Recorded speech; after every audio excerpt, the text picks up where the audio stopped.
Hi there, and welcome back to the English Cafe channel. My name is Lucy, and I'm so happy you're here with me today. This is day 3 of our Workplace English Challenge. I am so proud of you for continuing to learn and practice. Today, we're going to learn how to talk about your job role. We'll practice describing what you do with coworkers, friends, and new people you meet. Talking about what you do can feel scary in a new language, but please don't worry. This is a safe space to learn, and it's okay to make mistakes. So please take a deep breath, relax, and before we begin, if you are enjoying this challenge, please like and subscribe. This helps us grow and continue to create more of these fun challenges for English learners. Okay. Let's begin. When someone asks about your job, they usually want to know 3 things: your job title, where you work, and what you do. Let's break this down. First, start with I am a, and then your job title. For example, I am a teacher, or I am an engineer. This is the most common and natural way. Second, where you work. You can say, I work at, followed by the company name. Like, I work at Google. You can also say, I work for a small cafe. Third, what you do.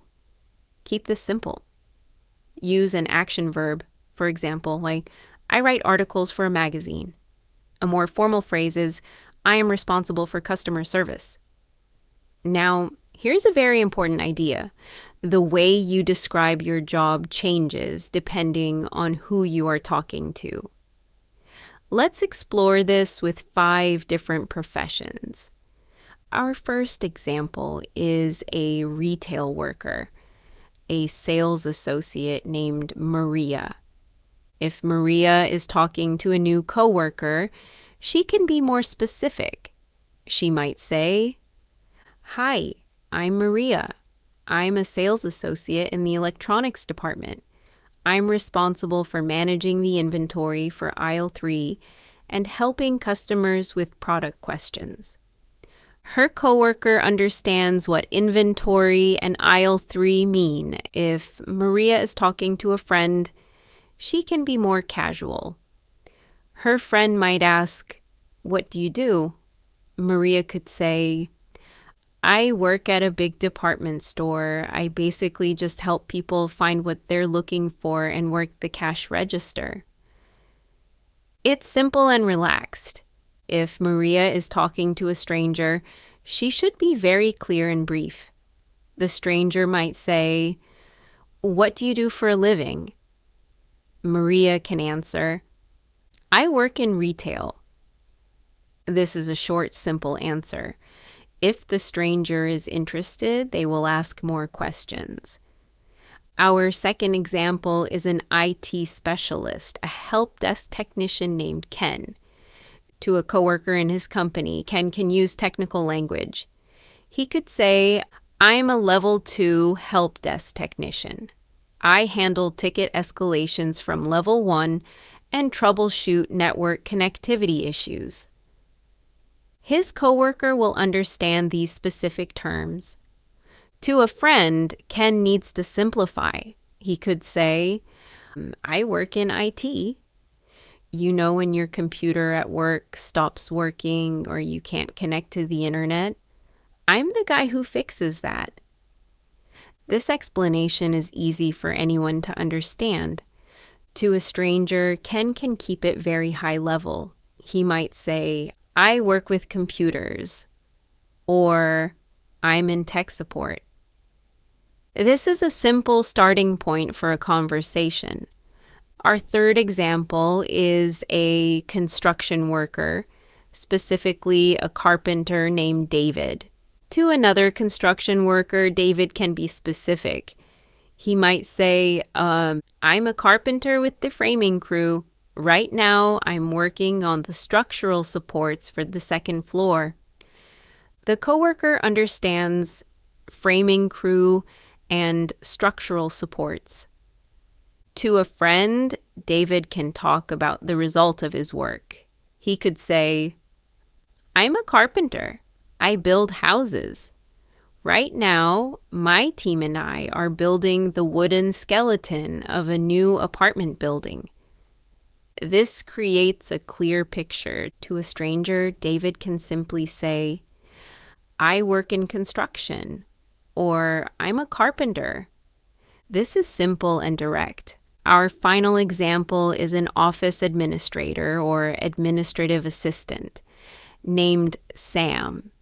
To a new coworker, Sam can explain his role in the team. He could say, "Hi, I'm Sam. I'm the administrative assistant for the sales team.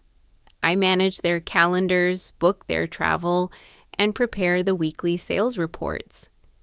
To a friend, Sam can simplify this. He might say, "I work in an office. My job is to organize everything for the sales team so they can focus on selling. I do a lot of scheduling and paperwork." To a stranger, Sam can say, "I am an office administrator," or "I work in an office and provide support to a team." Both are clear and professional. Excellent. You are doing so well. Now we move to our tips and tricks section. These practical tips will make describing your job even easier. Tip number 1 is to use simple verbs. Verbs are action words. Strong, simple verbs make your sentences clear. You can say, "I help children learn to read." "I help customers solve problems." You can say, "I make furniture from wood." "I make sure our projects are finished on time." You can say, "I build websites for small businesses." "We build new homes in the city."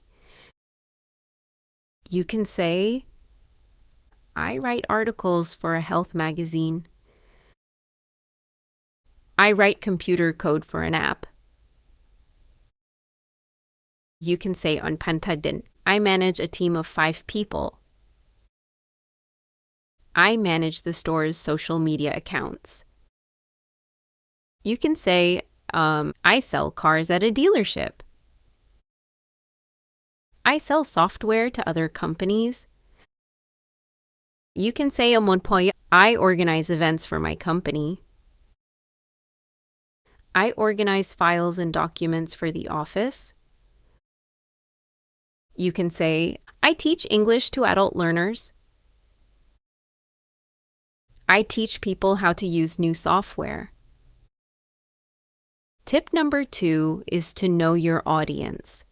Imagine you are a medical researcher. To another scientist, you could say, "I am researching the efficacy of monoclonal antibodies in treating autoimmune diseases." To a friend, you could say, "I'm a scientist and I study how to create new medicines to help people who are sick." Tip number 3 is to prepare one simple sentence. Have one sentence ready to go. Here is a helpful template.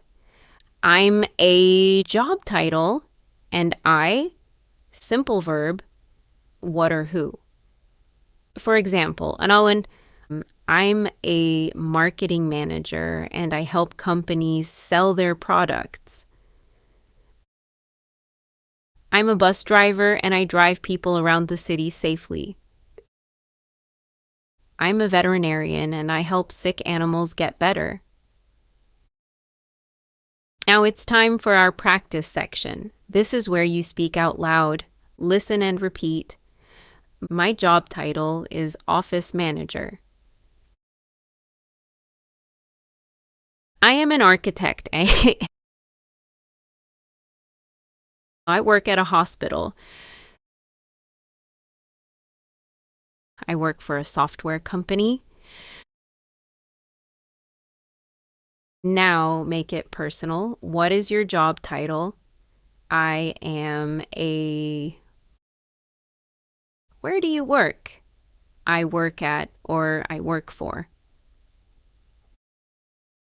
Now imagine you are talking to a good friend. How would you describe your main responsibility in one simple sentence?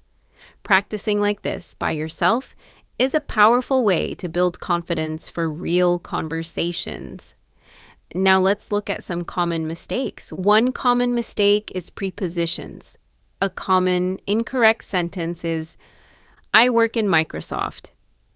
The correct way is, I work at Microsoft or I work for Microsoft. Use at or for with a company name. Use in for a city, country, industry, or department. Another common mistake is mixing verb forms. Incorrect. I am work as a teacher. Correct. I am a teacher. Or I work as a teacher. Another mistake is giving too much information. A better, simpler way is always best. For example, I am a lawyer. I work with companies when they have legal problems.